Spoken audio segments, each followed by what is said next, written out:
Hello बच्चों, क्या हाल चाल भाई। देखो, सर्कुलर मोशन पे सेशन स्टार्ट होने जा रहा है। तो सर्कुलर मोशन का यूज बच्चों यही नहीं है कि बस सर्कुलर मोशन पे ही सवाल आए ऐसे। इसका बहुत बड़ा यूज आपके रोटेशन वाले चैप्टर में भी है।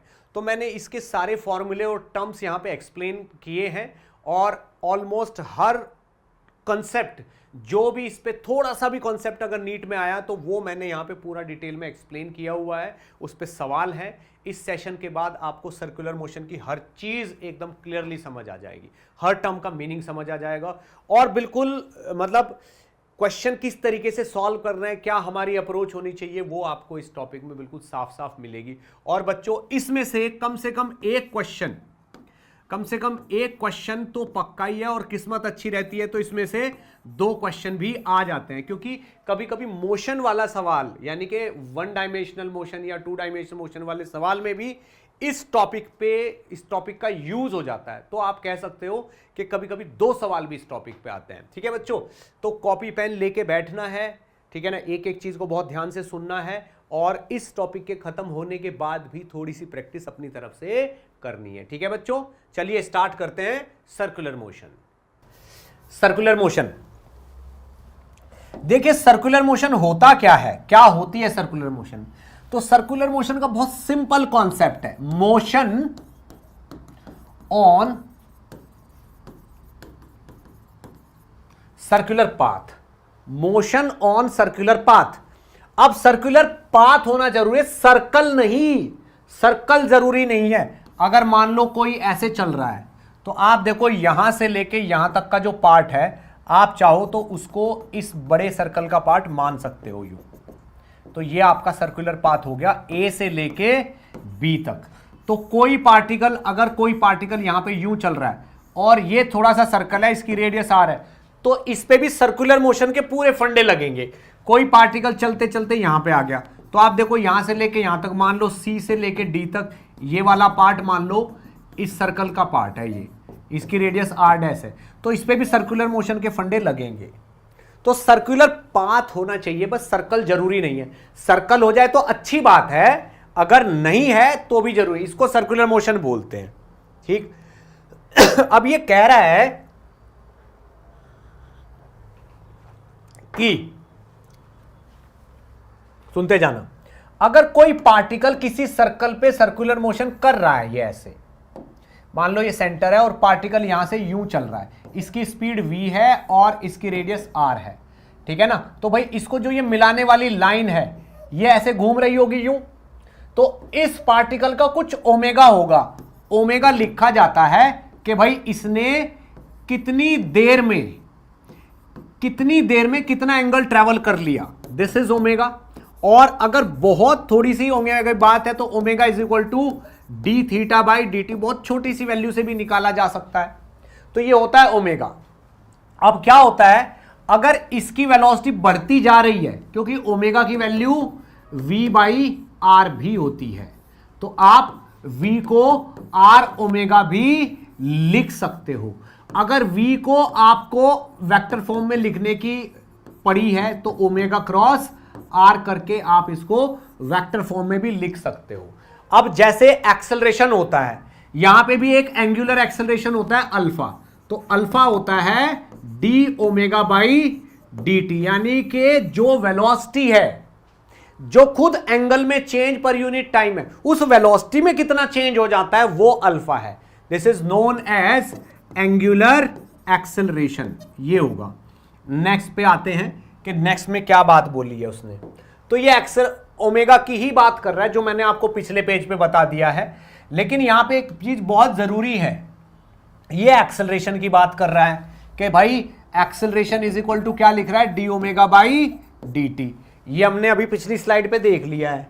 अब यहां पे क्या बोला जा रहा है कि alpha is equal to omega into d omega by d theta. आपने याद करो, जैसे acceleration is equal to v into d v by d x होता है, बिल्कुल उसी तरीके से ये linear acceleration, linear velocity, linear displacement, ये angular acceleration, angular velocity, d of angular velocity और एंगुलर डिस्प्लेसमेंट थीटा। तो जैसे वो वाला फॉर्मूला है अल्फा का, ये वाला फॉर्मूला भी वैलिड है। ठीक है, तो जो जो सर्कुलर में होता है वही उसमें भी होता है। जैसे हमारे यहां पे v is equal to u plus a t होता है, सर्कुलर में क्या होता है, final angular velocity is equal to initial angular velocity plus angular acceleration into t, ये हो गया। फिर जैसे वहां पे सेकंड इक्वेशन होती है s is equal to u t plus half a t square. s क्या है, डिस्प्लेसमेंट, यहां पे angular displacement is equal to omega not t plus half into alpha t square, ऐसे लिख सकते हैं। वहां पे थर्ड इक्वेशन होती है v square is equal to u square plus 2as, यहां पे भी ऐसा लिख सकते हैं, फाइनल एंगुलर वेलोसिटी का square is equal to initial angular velocity का square plus 2 into angular acceleration into theta. तो आप देखो ये लीनियर, ये एंगुलर, ये लीनियर, ये एंगुलर, इस तरीके से सारी इक्वेशंस भी लिखी जा सकती हैं। इस तरीके से हर इक्वेशन जैसी आपकी लीनियर में होगी वैसी आपकी एंगुलर में भी होगी। अभी ये चीजें यूज भी हो जाएंगी।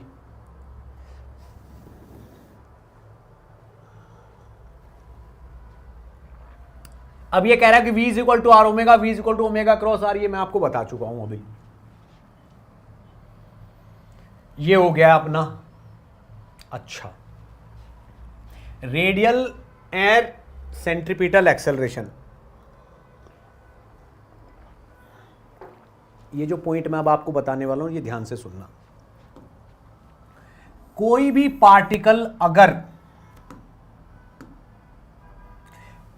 पार्टिकल अगर सर्कुलर मोशन कर रहा है तो, सुनना बात को ध्यान से, कोई भी पार्टिकल अगर सर्कुलर मोशन कर रहा है तो ये उसका सेंटर है और ये पार्टिकल क्या कर रहा है, सर्कुलर मोशन कर रहा है। ऐसे आपके सामने इस तरीके से सर्कुलर मोशन कर रहा है। ये इसका मैं ये बना देता हूं कि इस तरीके से सर्कुलर मोशन इसकी चल रही है, दिख रहा है। तो ये पार्टिकल यूं घूम रहा है। अब भाई जिस पाथ पे घूम रहा है उसकी रेडियस है r और ये v वेलोसिटी से घूम रहा है, ठीक है। तो भाई रूल क्या कहता है, रूल ये कहता है कि अगर ये वाली वेलोसिटी v है, ठीक है ना, और भाई ये वाली डिस्टेंस r है और ये सर्कुलर मोशन कर रहा है, तो इस पे सेंटर की तरफ एक एक्सेलरेशन जरूर लगेगा और उस सेंटर की तरफ एक्सेलरेशन की वैल्यू होगी v स्क्वायर बाई आर, ये लगना ही लगना है। और अगर ये फास्ट हो रहा है तो वेलोसिटी की ही डायरेक्शन में इस पे एक टेंजेंशियल एक्सेलरेशन होगा, ठीक है ना। और अगर ये स्लो हो रहा है तो वेलोसिटी के अपोजिट इस पे एक टेंजेंशियल डायरेक्शन होगा, एक एक्सेलरेशन होगा। तो भाई अगर ये गोल घूम रहा है तो सेंटर की तरफ एक एक्सेलरेशन होना ही होना है, वो होगा ही, राइट। और अगर चलते चलते घूमते घूमते ये फास्ट हो रहा है तो वेलोसिटी की डायरेक्शन में ही एक्सेलरेशन होगा। फास्ट हो रहा है तो जिस तरफ एक्सेलरेशन टेंजेंशियल है उसी तरफ वेलोसिटी भी है, और स्लो हो रहा है तो जिस तरफ टेंजेंशियल एक्सेलरेशन है उसके अपोजिट वेलोसिटी है। ये सर्कुलर मोशन का रूल है। अब ये एंगुलर एक्सेलरेशन कितना होगा, वो टेंजेंशियल एक्सेलरेशन कितना होगा, टेंजेंशियल एक्सेलरेशन होगा आर अल्फा, और भाई सेंट्रीपिटल एक्सेलरेशन कितना होगा v स्क्वायर बाई आर, या अब v को r ओमेगा लिख दोगे तो r square omega square upon r, तो ये r ओमेगा स्क्वायर भी आता है। ये दो फॉर्मूले हैं। तो सर्कुलर मोशन करते हुए पार्टिकल के दो एक्सेलरेशन होते हैं, ठीक। तो उसका नेट एक्सेलरेशन कितना हुआ, नेट एक्सेलरेशन कितना हुआ, ac प्लस at।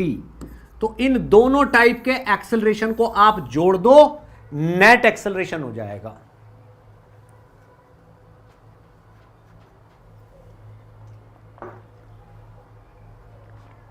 इन दोनों टाइप के एक्सेलरेशन को आप जोड़ दो, नेट एक्सेलरेशन हो जाएगा ac प्लस at को। क्या मेरी बात समझ में आ रही है, इज इट ओके, फाइन। चलो आगे बढ़ते हैं। अभी क्वेश्चन होंगे, इस पे चिंता ना करो, क्वेश्चन होंगे। ये लिख भी रहा है। अब ये देखो, इसने नेट एक्सेलरेशन का मैग्नीट्यूड भी बोला है, तो भाई जो टेंजेंशियल एक्सेलरेशन है उसका स्क्वायर कर दो, और जो सेंट्रीपिटल एक्सेलरेशन है, अब सेंट्रीपिटल और रेडियल एक ही बात है, ए सेंट्रीपिटल और ए रेडियल एक ही बात है, तो ये नेट एक्सेलरेशन का मैग्नीट्यूड आ जाता है। ठीक है, अब यहां पे क्या बोल रहा है कि a t is equal to alpha cross r omega cross, ये याद रखना है बस। टेंजेंशियल एक्सेलरेशन का वेक्टर फॉर्मूला होता है अल्फा क्रॉस आर, और ए रेडियल या ए सेंट्रीपिटल का फॉर्मूला होता है ओमेगा क्रॉस वी।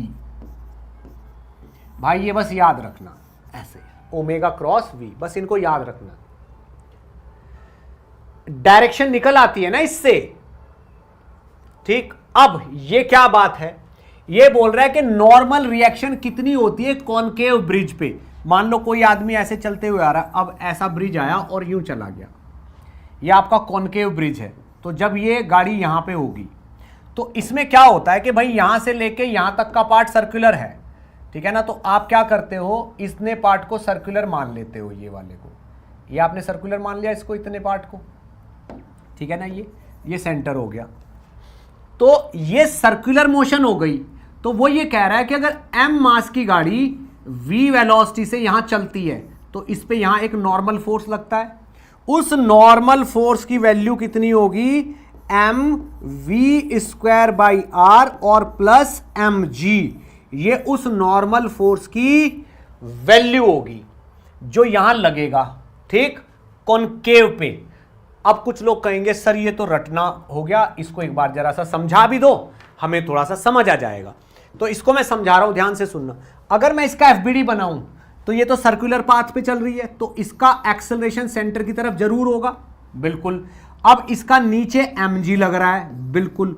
ऊपर यहां पे नॉर्मल लग रहा है, नीचे क्या लग रहा है, mg, ऊपर क्या लग रहा है, नॉर्मल। उसके बावजूद सेंटर की तरफ एक्सेलरेशन a है, तो इक्वेशन क्या बनेगी, normal minus mg is equal to, भाई normal minus mg is equal to m into a, is equal to m into ए।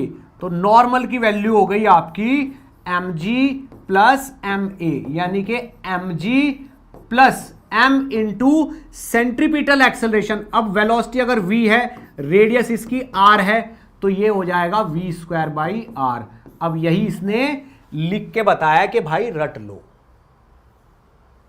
ठीक है ना, ये इसने रटने के लिए बोला है। लेकिन सर यहां पे तो cos थीटा है, तो बेटा ये जो फॉर्मूला है ये यहां से किसी एंगल के लिए दिया हुआ है। यानी कि अगर मैं इस गाड़ी को यहां पे ले लूं, इस जगह पे ले लूं, मान लो मैं गाड़ी को यहां ले लेता हूं, और ये वाला एंगल यहां से कितना बन रहा है, थीटा बन रहा है।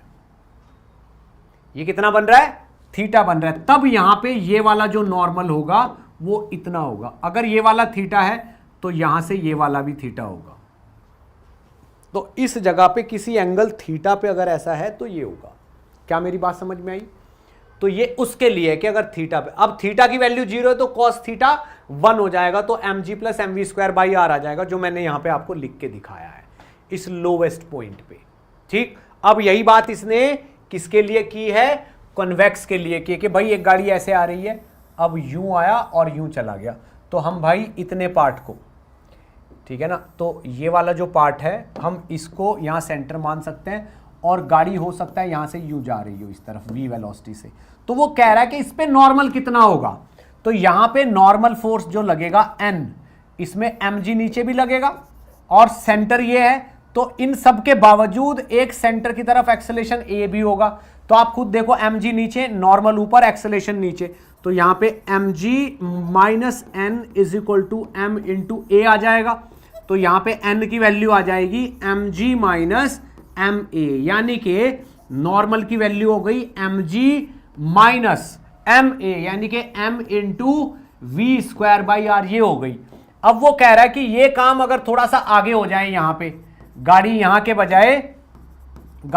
बजाय यहां आ जाए, तो ये अगर इस वाले एंगल थीटा पे हो जाए तो mg की जगह क्या हो जाएगा, mg cos थीटा हो जाएगा। बस ये आपको याद रखना है, फॉर एवर याद रखना है ये, कि mg cos theta minus m v square by r होगा अगर ये वाली गाड़ी थीटा एंगल पे पहुंच गई तो। ठीक है, अब देखते हैं इस पे सवाल कितने बैठते हैं, क्या आता है, क्या होता है। ओके, स्किडिंग, अच्छा सारे फंडे पहले पूरे कर लेते हैं ना।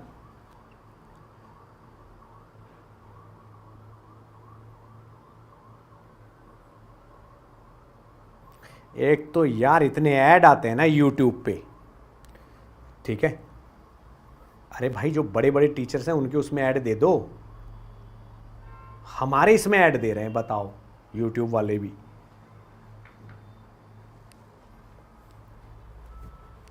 ठीक है, अभी सवाल आएंगे तो आपको थोड़ा थोड़ा समझ आना शुरू होगा। ये बोला skidding of a vehicle on a level ground, ठीक है ना। आप ये देखो, अगर velocity under root mu g r से कम है तो स्किड नहीं होगा, नहीं तो स्किड हो जाएगा। सर ये कैसी बातें कर रहे हो? मैं बताता हूं मैंने क्या बोला है, मैं क्या समझाना चाहता हूं यहां पे। मान लो भाई ये ग्राउंड है ऐसे ऐसे, और इस ग्राउंड पे एक इस तरीके का सर्कुलर पाथ है यूं, ठीक है ना भाई। ये तो ग्राउंड है ऐसे, टेबल मान लो, ये टेबल है इस तरीके की। अब इस पे एक इस तरीके का ये पाथ है यूं। अब ये पाथ ऐसा है कि भाई इसकी रेडियस है कुछ, ये सेंटर ले लो तो इसकी ये कुछ रेडियस है आर। अब इसमें मान लो गाड़ी ऐसे जा रही है यूं v स्पीड से, और इसकी रेडियस है r, और यहां पे फ्रिक्शन कोएफिशिएंट है म्यू। भाई ये रोड पे यूं मुड़ते जा रही है गाड़ी, तो ये कह रहा है कि इसके नीचे जो फ्रिक्शन लगेगा वो होगा म्यू एम जी। इसके नीचे कितना फ्रिक्शन लगेगा? Mu m g. अच्छा ओके, तो म्यू एम जी फ्रिक्शन लगेगा, वो इसको रोकेगा, और सेंटर की तरफ जो फोर्स होगा वो होगा m v square by r. तो अगर म्यू एम जी इससे ज्यादा हुआ तो फिसलने से बच जाएगी, और अगर m v square by r ज्यादा चाहिए, फ्रिक्शन उतना नहीं हुआ तो फ्रिक्शन रोक नहीं पाएगा, स्लिप हो जाएगी। तो सेफ्टी के लिए ये होना चाहिए आपके पास। तो आप देखो m से m काट दो, तो म्यू जी आर की वैल्यू ग्रेटर होनी चाहिए किससे? v स्क्वायर से, यानी कि under root of mu g r greater होना चाहिए v से, तब जाके आप सेफली चलोगे।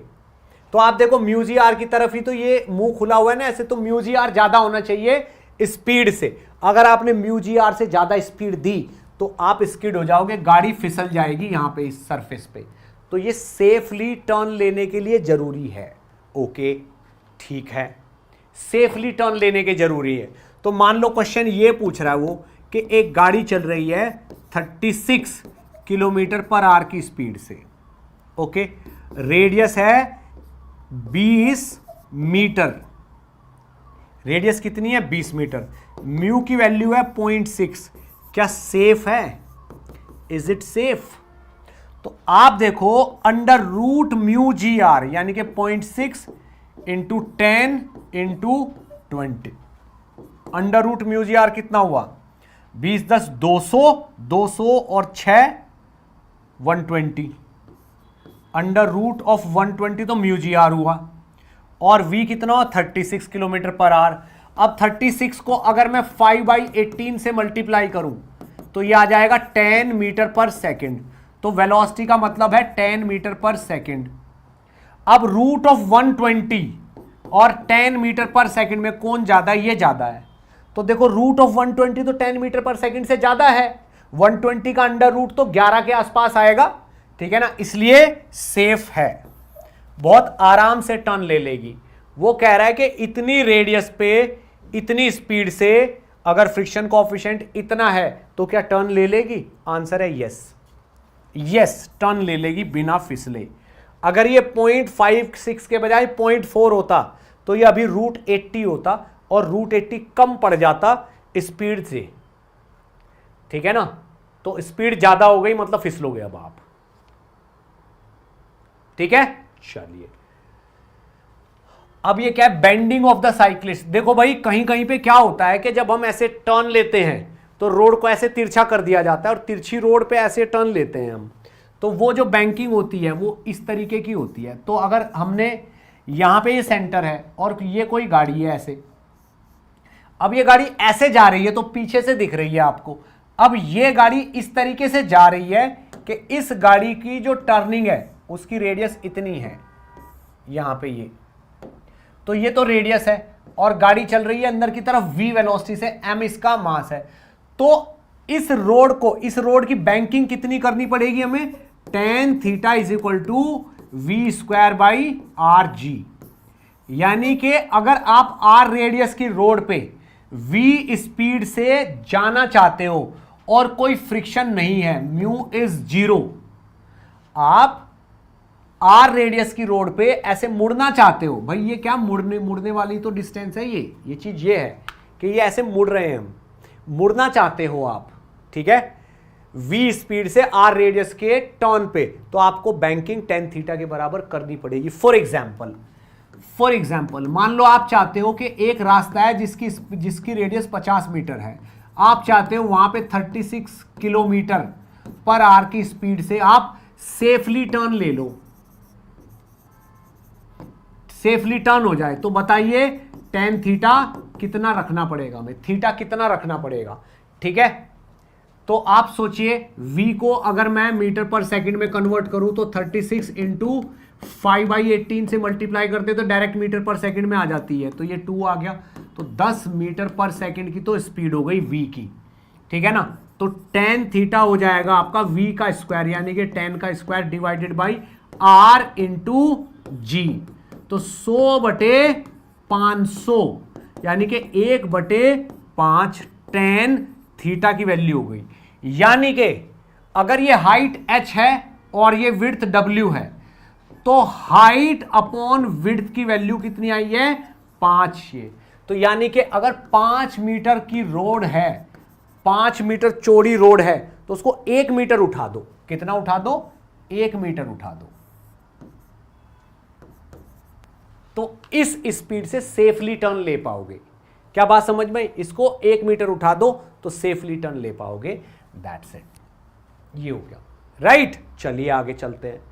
अब ये बोल रहा है बैंकिंग रोड विदाउट फ्रिक्शन, यही तो हमें समझाया, tan theta is equal to this, ठीक। बैंकिंग रोड विद फ्रिक्शन, अगर फ्रिक्शन है तो बैंकिंग कितने पे होनी चाहिए, वी स्क्वायर आर जी की वैल्यू कितनी आनी चाहिए, mu plus tan theta divided by 1 minus mu tan theta. Okay, ये होना चाहिए रिलेशन, ठीक है। इसने कुछ बात बताई है अब हमें, ये कह रहा है कि भाई अगर हमने ये बैंकिंग कर रखी है कितने एंगल की, थीटा एंगल की बैंकिंग कर रखी है, और यहां पे फ्रिक्शन कोएफिशिएंट म्यू भी है, तो हम इस सरफेस पे जिस पे फ्रिक्शन भी है और बैंकिंग भी है, यानी कि एक तो मुड़ने के लिए तिरछा भी कर रखा है और वो रफ भी है, तो उसमें v की मैक्सिमम वैल्यू कितनी रख सकते हैं, मैक्सिमम वेलोसिटी कितनी रख सकते हैं। तो बेटा वो डायरेक्ट फॉर्मूला याद रखना है, रट मारना है, इसको रट डालना है, तो R G into mu plus tan theta divided by 1 minus mu tan theta, ये मैक्सिमम वेलोसिटी होगी। और मिनिमम कितनी रख सकते हैं, क्योंकि अगर आप इसको बहुत धीरे धीरे चलाओगे तो नीचे की तरफ फिसलने लगोगे, बहुत ज्यादा तेज चलाओगे तो ऊपर की तरफ फिसलने लगो, तो एक रेंज होगी, इससे कम नहीं कर सकते, इससे ज्यादा नहीं कर सकते, तो ये तो वो है वी मैक्सिमम, इससे ज्यादा नहीं कर सकते, ये वो है जो वी मिनिमम है। तो वी मिनिमम क्या होगी, R G into tan theta minus mu divided by 1 plus mu tan theta. तो ये दो फॉर्मूले आपको याद रखने हैं, ठीक है, कि ज्यादा से ज्यादा कितनी स्पीड रख सकते हैं, कम से कम कितनी स्पीड रख सकते हैं। क्या मेरी बात समझ में आती है, इज इट ओके, ठीक। अब इसके बाद जो पॉइंट आता है, ये आता है effect of earth rotation on apparent wait, effect of earth rotation on apparent wait, banking angle, okay. लेकिन यहां पे जब तक मैं कोई एक एग्जाम्पल नहीं दूंगा ना, ये आपको फील नहीं आएगी। पिछले वाले पे एक एग्जाम्पल लेते हैं, भले ही हमें यहां पे एग्जाम्पल अवेलेबल ना हो, बट एक एग्जाम्पल ले लेते हैं इस वाले पे, ये वाला जो फॉर्मूला है ना, इस पे ले लेते हैं एक एग्जाम्पल। ये लीजिए, ध्यान से सुनिएगा, ठीक है। एग्जाम्पल हम पहले वाला ही लेते हैं अपना। क्या एग्जाम्पल था कि भाई बैंकिंग जो कर रखी है, हमने क्या कर रखी है, बैंकिंग कर रखी है किसके लिए कर रखी है? 36 किलोमीटर पर आवर की स्पीड से रेडियस इज इक्वल टू 50 पे हमने बैंकिंग कर रखी है कितने की? tan थीटा की। tan थीटा की वैल्यू कितनी आई? 1/5। तो ये था कितना? 10 मीटर पर सेकंड। ठीक, अब वो कहता है कि वहां पे म्यू कितना है? म्यू की वैल्यू 0.2 भी है, म्यू भी है वहां पे कितना? 0.2। तो v की मैक्सिमम वैल्यू बताइए कितनी? ज्यादा से देखो भाई, अगर म्यू 0 है तो केवल 10 से चला पाओगे। बैंकिंग कितनी की है हमने? 1/5। तो 10 मीटर पर सेकंड से गाड़ियां जो चलती हैं उनके लिए बैंकिंग की है। अब उस पर क्या फ्रिक्शन भी आ गया, तो थोड़ा कम ज्यादा भी कर सकते हैं अब। ठीक, तो कितनी कर सकते हैं? तो अंडर रूट में आर जी, आर कितना है? 50, जी कितना है? 10, ब्रैकेट में म्यू कितना है? 0.2 प्लस tan थीटा, ये भी 0.2 है, म्यू भी 0.2 है, ये भी 0.2 है, तो ये हो गया आपका 0.2। ठीक है, 0.2 plus 0.2 divided by 1 minus mu tan theta 0.2 into 0.2। चलो, तो 50 और 10 तो 500 हो गया, 0.4 4 हो गया, तो 500 में से एक जीरो गई, 50 इंटू 4 200, तो अंडर रूट में बचा 200 ऊपर। ओके, और नीचे बचा 1 माइनस 0.4, तो 0.04 हो गया, तो ये बचा 0.96, तो 200 बटे 0.96, तो अप्रोक्सीमेटली कितना मान लो? 216 के आसपास मान लो, तो मान लो अप्रोक्सीमेटली 14 मीटर पर सेकंड तक। सोच के देखो, 200 बटे 0.96, 216 किसका स्क्वायर होता है? 14 का, 196 होता है ना, तो 200 बटे 14 से थोड़ा ज्यादा हो जाएगा। 14 का स्क्वायर कितना होता है भाई? 140 और 56, 196 होता है, तो ये 225 होता है 15 का, तो 14.2 के आसपास मान लो, तो अप्रोक्सीमेटली 14.2 मीटर पर सेकंड तक चला सकते हैं, जबकि 10 तक अलाउड था। और मिनिमम कितनी कर सकते हैं? v मिनिमम कितनी कर सकते हैं? v मिनिमम कर सकते हैं under root of r g, 50 into 10 into tan theta minus mu. tan theta कितना है? 0.2 माइनस 0.2। अरे भाई साहब, ये तो जीरो आ गई। इसका मतलब यह है कि अगर आप इस स्लोप पे खड़े भी हो जाओगे ना, तो भी नहीं नीचे गिरोगे। देखो v मिनिमम 0 आ गई ना, तो 0 से लेके आप 14.2 मीटर पर सेकंड तक चला सकते हो।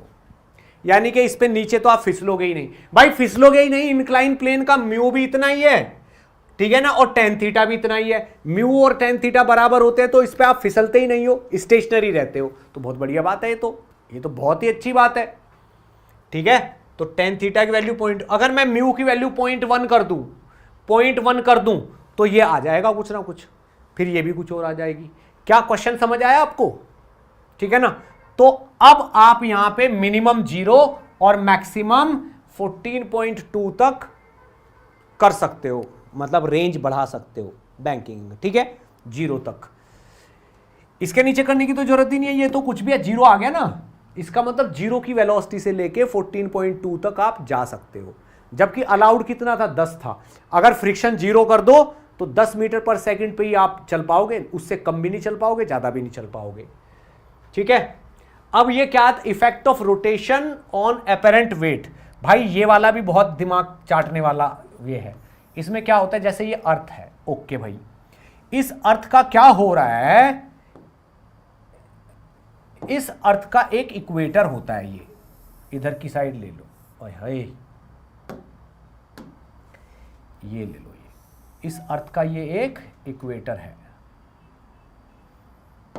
ठीक है, तो क्या होता है कि अर्थ का ये तो नॉर्थ पोल हो गया, ये साउथ पोल हो गया। अर्थ क्या ऐसे घूम रही है ओमेगा से, तो यहां पे क्या होता है भाई, इस जगह पे, यहां पे अगर कोई वेट रखा हुआ है और ये वाला वेट यहां से थीटा एंगल डाल रहा है, तो इस पे सेंटर की तरफ लगने वाला ग्रेविटी कितना होता है? सेंटर की तरफ लगने वाली ग्रेविटी, मतलब नीचे की तरफ लगने वाली ग्रेविटी होती है G is equal to G0 minus R omega square cos square theta. ये होता है भाई जी का फॉर्मूला।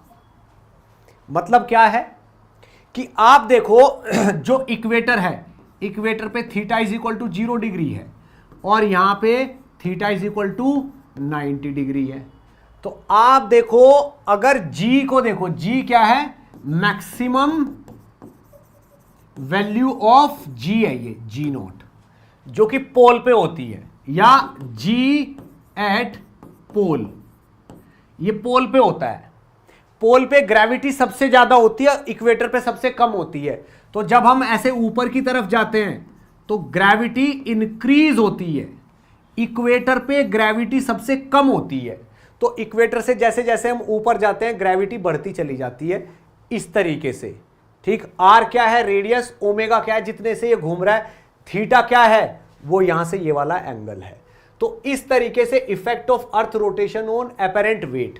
अब क्या होता है, ये अगर इसमें मैं mg की मल्टीप्लाई कर दूं तो mg is equal to mg not minus mr omega square cos square theta.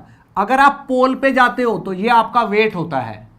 अब अगर आप किसी ऐसी पोजीशन पे हो तो वेट में इतनी कमी आ जाती है और ये आपका एपरेंट वेट हो जाता है। तो this is your apparent weight and this is your true weight and this is change in weight. ये आपके वेट में चेंज है, सिंपल सी बात है।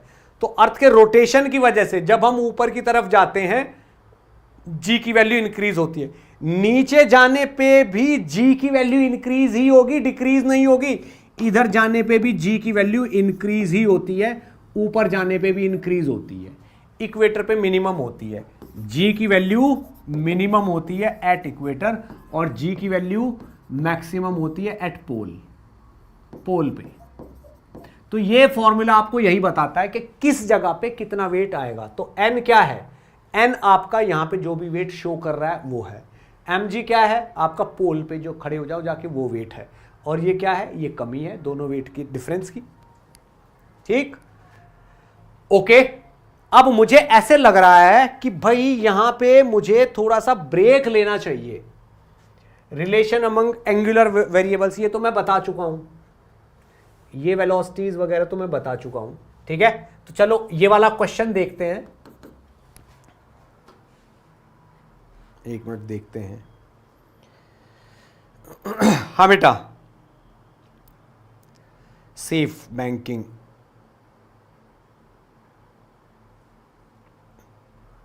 देखिए कुछ क्वेश्चंस हैं, उनके बाद हम ब्रेक लेंगे और नया चैप्टर चालू करेंगे सर्कुलर मोशन से। नेक्स्ट वाला चैप्टर कौन सा होगा,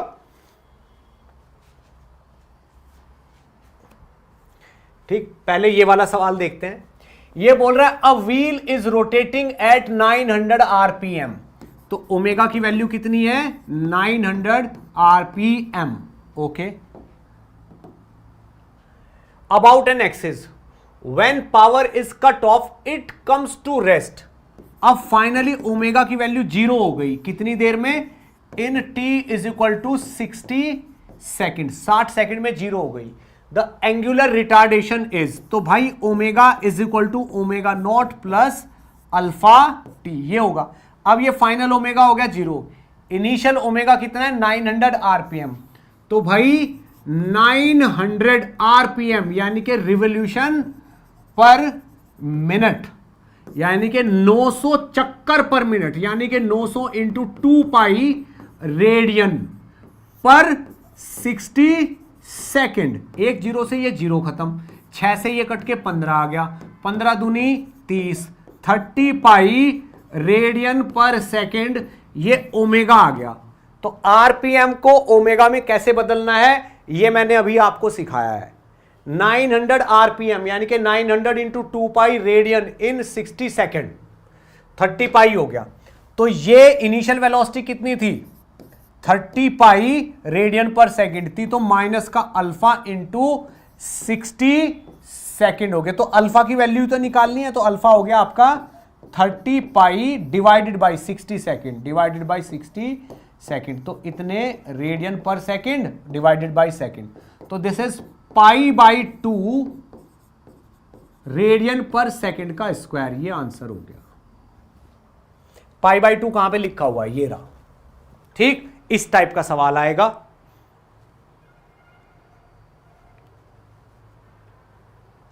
नेक्स्ट देखो भाई, स्लाइड क्यों चेंज नहीं हो रही है? अब एकदम से सारी चेंज करेगा ये। हाँ, ये लो। यहां पे क्वेश्चन देखो, बताओ भाई क्वेश्चन में क्या आंसर आएगा। जितने लोग बैठे हैं यहां पे प्लस के 4 नंबर का सवाल है, बताइए क्या आंसर आएगा। Motorcyclist moving with a velocity of 72 kilometre per hour, तो इंटू 5/18 कर दो, तो ये 18 से 72 कटेगा, 4 इंटू 5, 20 मीटर पर सेकेंड हो गई। Okay, a motorcyclist moving with velocity this on a flat road take a turn on the road at a point where the radius of curvature r is 20 meter. Okay, the acceleration due to gravity is 10. In order to avoid skidding, he must not bend with respect to the vertical plane by an angle. He must bend with respect to the vertical plane by an angle greater than. तो वही बोल रहा है कि tan theta कितना होना चाहिए, तो भाई वही फॉर्मूला v²/rg। ठीक है ना, तो यहां पे tan थीटा कितना हो गया, v का स्क्वायर, यानी कि 20 का स्क्वायर बाई 20 इंटू 10।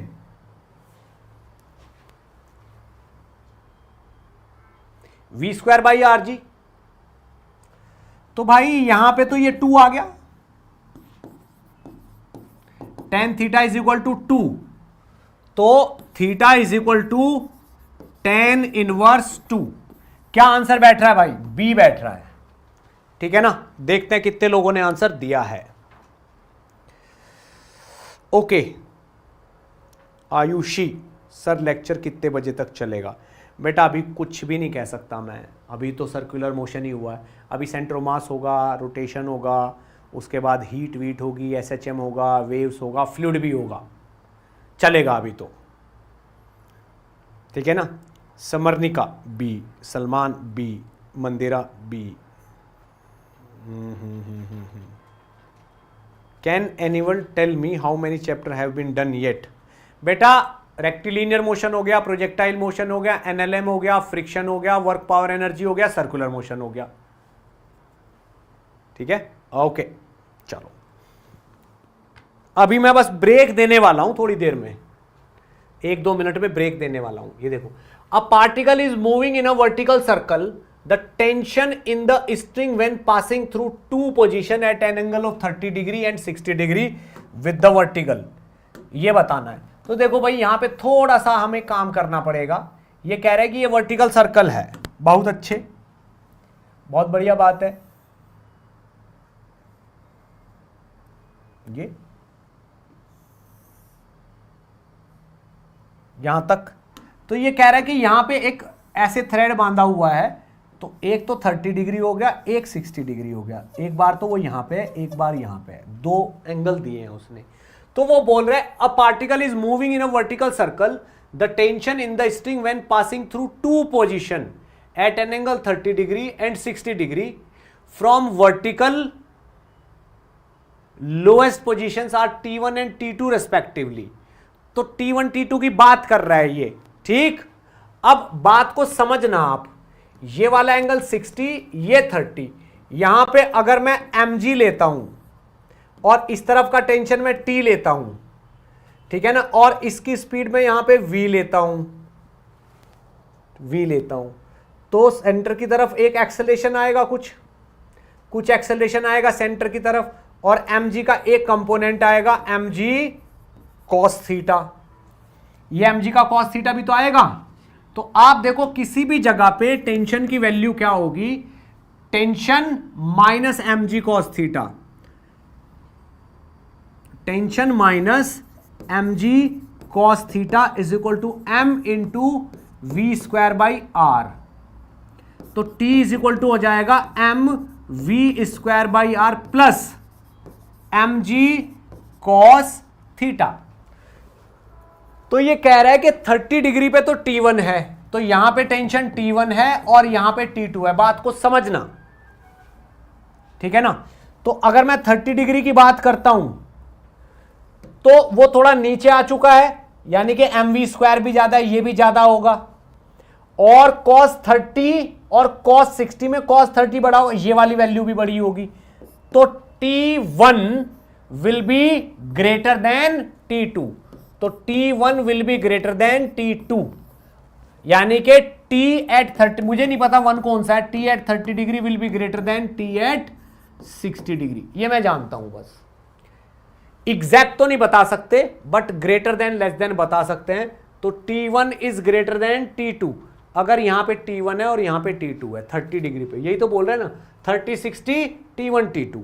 तो देखते हैं क्या आंसर है इसमें, सी ऑप्शन आंसर होना चाहिए, ठीक है, जो भी है वही होगा, ठीक है।